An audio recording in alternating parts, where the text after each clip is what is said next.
எந்த சாமியிடம் எந்த வரம் கேட்க வேண்டும் தெரியுமா?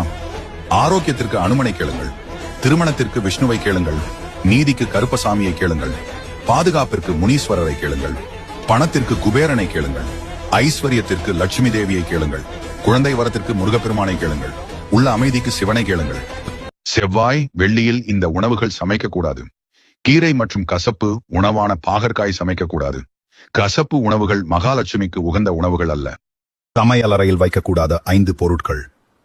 அன்னபூரணி மற்றும் மகாலட்சுமி தேவியின் வாசஸ்தலமான சமையலறையில் கீழ்கண்ட 5 பொருட்களை வைக்கக்கூடாது. உடைந்த பாத்திரங்கள் மற்றும் துருபிடித்த இரும்பு பொருட்கள், இவை குடும்பத்தில் சண்டைகளை உருவாக்கும். குப்பை கூடை, துர்நாற்றம் வருவதால் லக்ஷ்மி தேவி தங்க மாட்டாள். பிளாஸ்டிக் டம்ளரில் அரிசி அளக்கக்கூடாது, செல்வக்குறை ஏற்படும். அரிசி படி பயன்படுத்த வேண்டும். துடைப்பம், சமையலறையில் வைப்பது வீட்டில் வறுமையை உண்டாக்கும். மருந்துகள், எதிர்மறை எண்ண